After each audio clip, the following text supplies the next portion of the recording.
Hello students, how are you all? I hope you all are doing good. Today we'll take up your last poem, that is Animals by Walt Whitman, and we'll just understand what its theme is.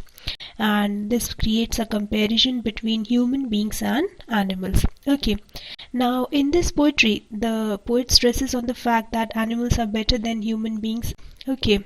And according to poet, the humans are losing empathy due to the given rat race, whereas animals still value the love and belongingness. Okay, they value nature more than we humans do. Okay, and the poet feels that humans these days are too busy to find fault with others, complaining and grumbling about their situation and condition, whereas animals are self-content. Okay, so students, let us understand the summary line by line. So it says, I think I could turn and live with animals. They are so placid and self-contained. I stand and look at them long and long. Okay, so here poet says that he thinks that he should turn away from the depressing human world and live with animals. And he feels that animals are quite calm and self-satisfied. Placid means calm and serene, and self-contained means complete in themselves. Okay, and so they are self-satisfied. Self-contained is self-satisfied. I stand and look at them long and long. The poet then says that he stands and stares at them for a very long period of time. Okay, so he feels that animals are better than human beings. Then again, he feels that they do not sweat and whine about their condition. They do not lie awake in the dark and weep for their sins.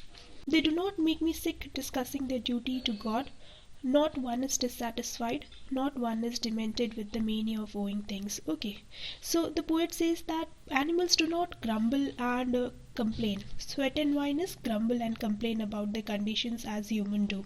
Okay, and they do not lie awake and weep over their sins like human beings. Okay, then he says they do not make me sick discussing their duty to God, and he feels that animals do not even make the poet satiated. Now what is satiated? Satiated is when a person is tired or starts to dislike something deeply just because it is oversupplied, it is abundant, given in abundance. Okay, so he is in a way tired, bored and satiated. Satiated is sort of has started to gain distaste or hatred for a thing just because human beings keep on discussing their duty to God. Okay, now not one is dissatisfied, not one is demented with the mania of owing things. Okay, so he sees that not even a single animal is dissatisfied and not even a single animal is demented. Demented means insane desire to owe things, to possess things.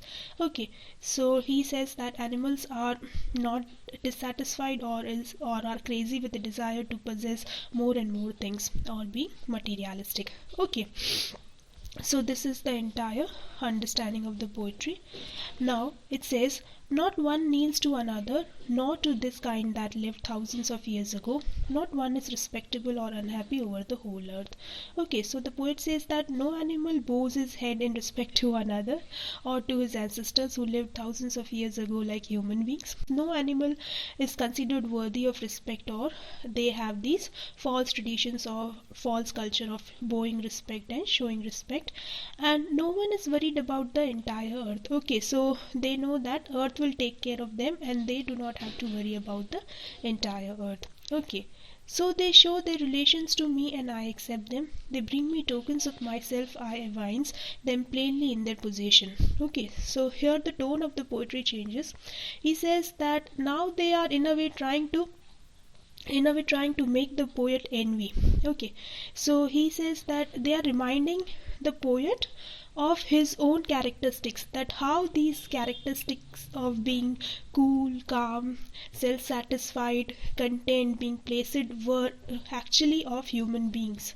Okay, and how animals have now become that. Okay, so he says that they evince means reveal slowly, them plainly and clearly, that now these qualities are possessed by the animals, and how human beings are devoid of these qualities which were once theirs.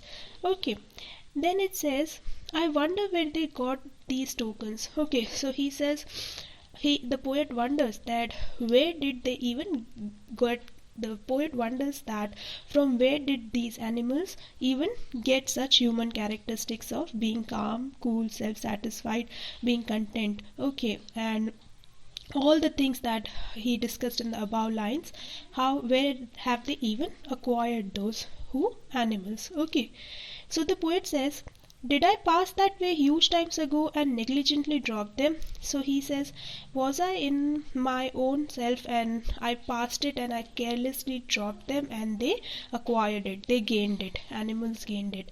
So the poet must be, in a way, is trying to say that just because there's lot of going on around him, that he dropped all the calm and serenity, and it is now animals who have now become more of humans and humans who have become less of humans. Okay, not more of animals but less of humans. Okay, so now the animals show that how a person could be cool, calm, self-content, self-satisfied, as he uses the word in the first stanza, that is self-contained, that is complete in itself or complete in themselves. Okay, so this is the entire poetry. Now this being a modern poetry, students, it has no rhyme scheme, and the poetic device here you can see is two alliterations used as far as I can see. Then they do not lie awake in the dark. Okay, so here also this is a repetition, the sound of K is being repeated. Okay, so then here we have, I think I could turn and live with animals. So the sound of I is being repeated. So as you all know, this will be alliteration. Then in the next line, so placid and self-content. So the consonant sound S is being repeated. So that's why it will be consonants here. And then it is, I stand and look at them long and long. Now the word long and long is being repeated. So it will be repetition. Okay. Then we have, they do not sweat and whine about their condition. They do not lie awake in the dark and weep for the sins. So again, they do not, they do not. So as you all know, when a single line is repeated for 2 times, it will be anaphora. Then we have, they do not sweat and whine. So sweat and whine, students, is a phrasal verb.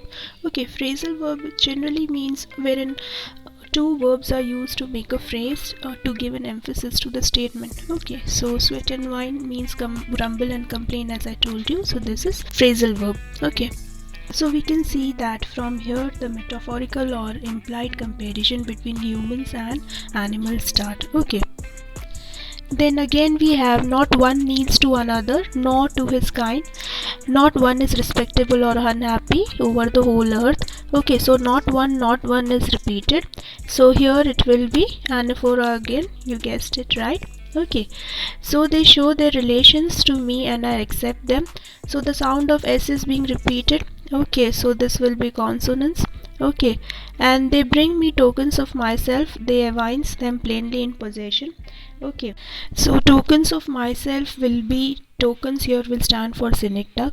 Now tokens of myself are basically virtues or qualities that belong to human beings, like being able to feel love, affection, being kind, being honest, cool, serene, sympathetic, self-content, and also the fellow feelings that animals have towards animals and towards human beings, that is brotherhood. Okay, so here tokens are basically the human qualities or virtues or gifts, human gifts. Okay, so this will be synecdoche, that is the whole representing the parts. What is whole here? Human qualities as whole, and parts, what are parts? These are in parts. Okay, so when a whole represents a part, it becomes synecdoche. Okay, so tokens of myself will be synecdoche.